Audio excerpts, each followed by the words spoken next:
Good day, everyone. As you all know, I recently attached my macroplasma to the shoulder of my Redemptor Dreadnought using a audio jack. And the reason I did that was so that I could power the LED inside the macroplasma using a battery pack in the torso of my Redemptor, while giving me the option of having removable modular weapons. Now, the response to this video was so overwhelmingly good, I decided to fast track the next part of my project.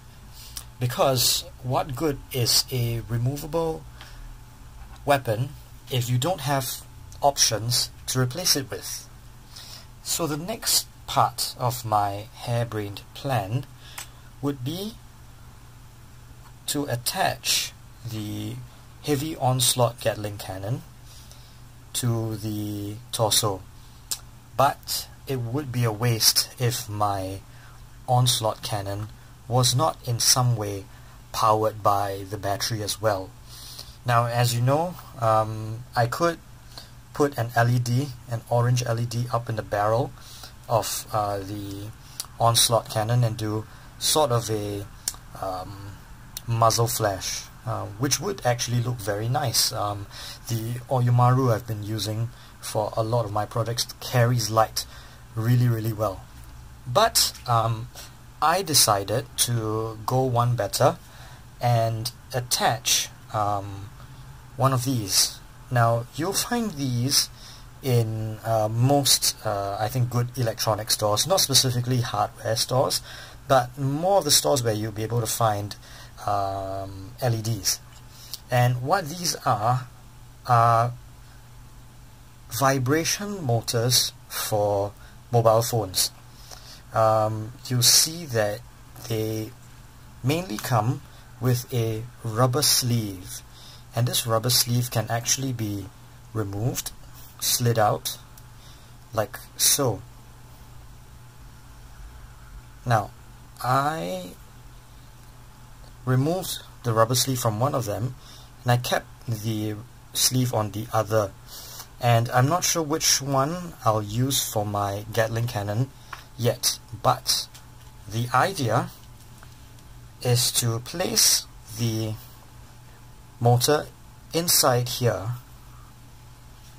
and then attach the cannon to the end, and hopefully at the touch of a button cause the Gatling cannon to spin. I can only do one or the other, a spinning cannon or a muzzle flash, and I decided to go with the spinning cannon because it is something that you rarely see. I've seen modelers do this before, but not very often, and most definitely not on a modular system like this.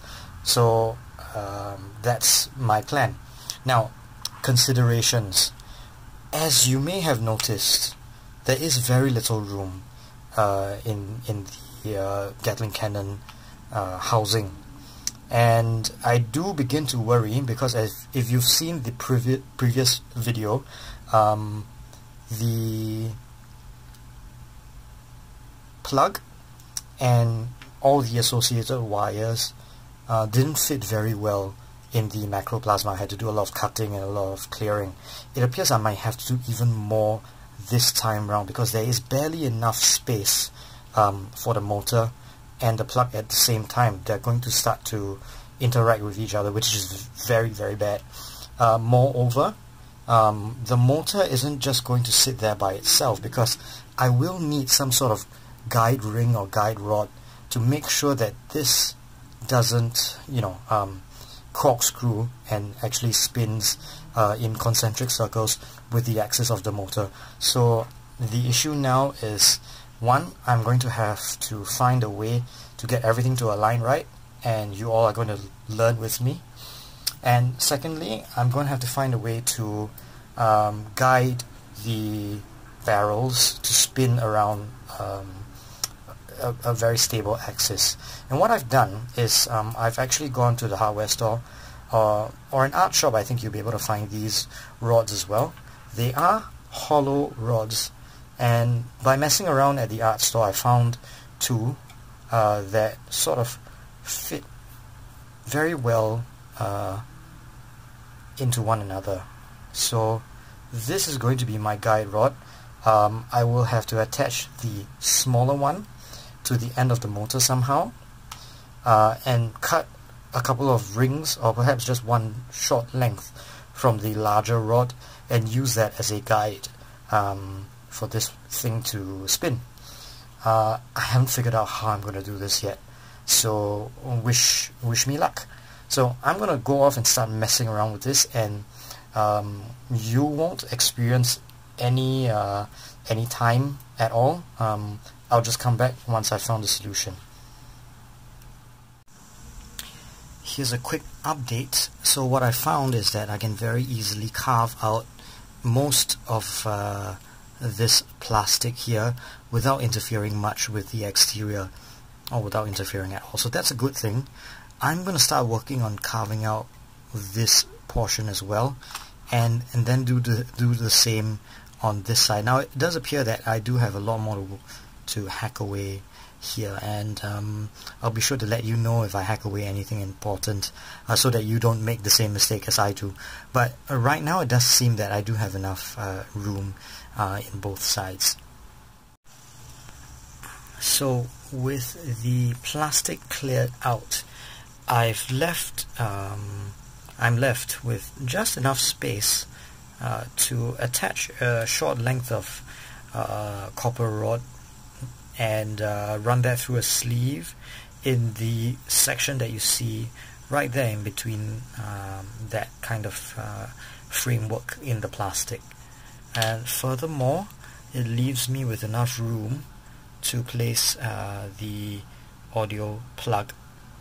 Now the issue that I'm going to be facing, and the main challenge of this project, is running those wires from the back of the motor back up through there into the plug. So that's the main problem that I'm going to have, but I think generally I should be able to overcome that. It does appear that I do have a fair amount of plastic here that I can cut away as well to give me some strength. Following this, I will be filling up most of the interior of epoxy anyway, so I'm not worried about the structural integrity of the model right now, not yet. But I will have to think about that later when I start to stuff epoxy inside here. I'll be right back. So I just had a slightly terrifying experience where, while hacking away the plastic there, I started to see a little hole.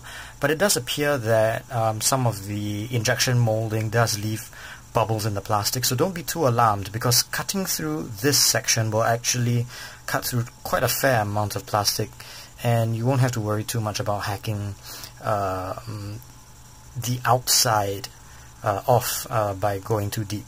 So I just thought you'd want to know that, not to worry too much about it. It does seem that there is a lot more space that I can create in this component than in the macroplasma.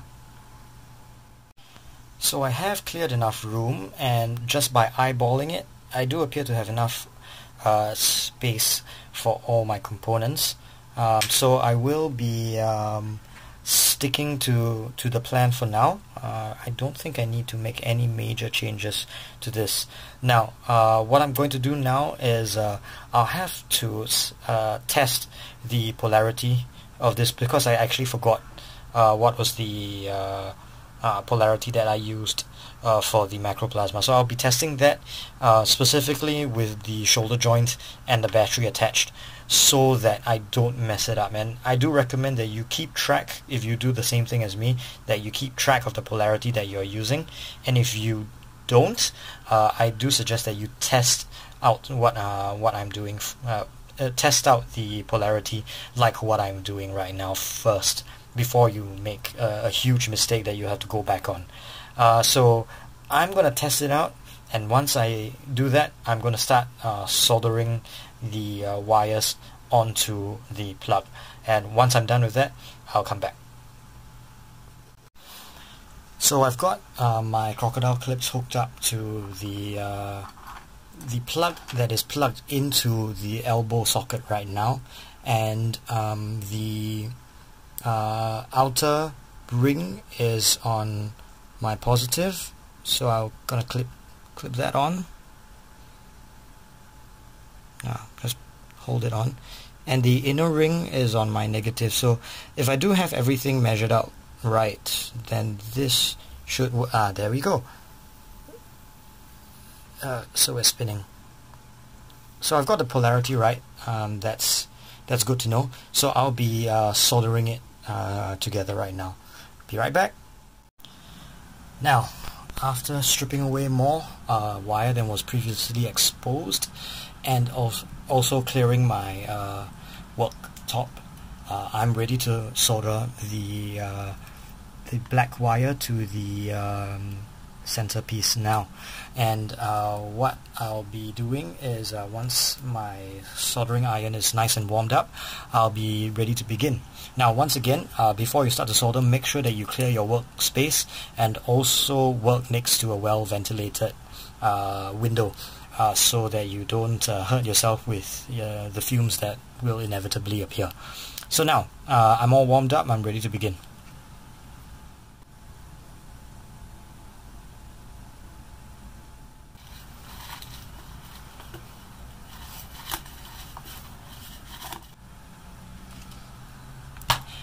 Okay, so I've clearly forgotten something very important, and that's my shrink wrap, my shrink sleeve around the wire. So I'm going to have to remove my solder and put that heat shrink over the wire before I solder it together.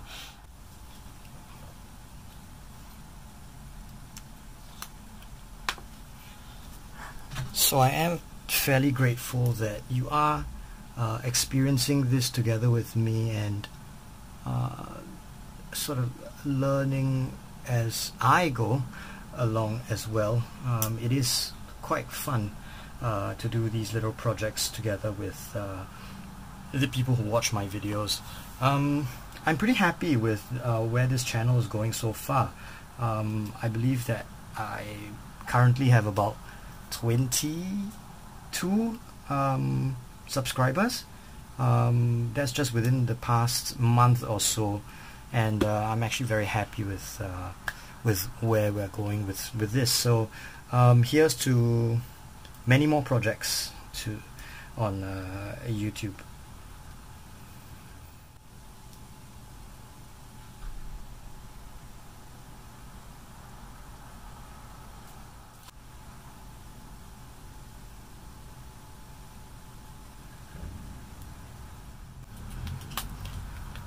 So that's the solder, and this is my shrink, heat shrink. I'm gonna put that over and get a good sleeve over my work.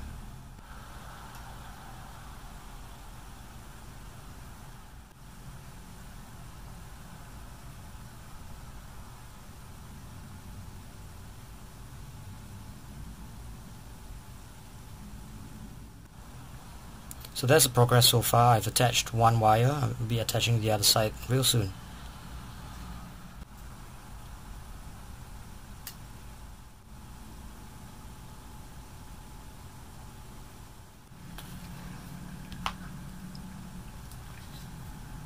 So it looks like both my contacts are in, and I'm just going to shrink the last wrap over this portion, and I'll be ready to go.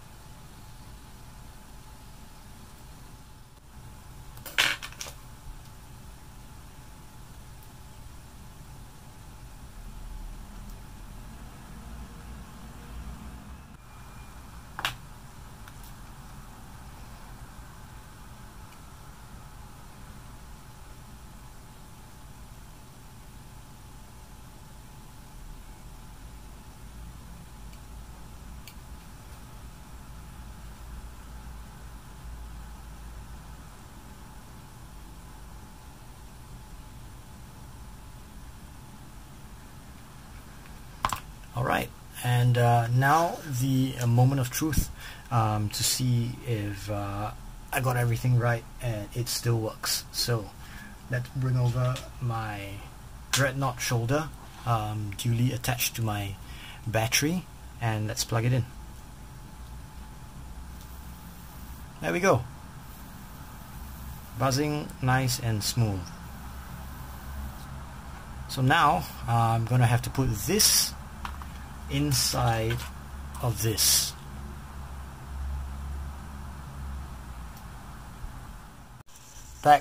Well, now, after adjusting the heat shrink a little, it would appear that all the guts of my project fit inside the Gatling cannon, the Onslaught Gatling cannon. And after I remove a little bit more plastic from this end, it will sit right in the middle. I'm pretty happy that it can fit quite seamlessly, as opposed to the problems I had with the macroplasma, where actually I had to fill in a lot of gaps with green stuff.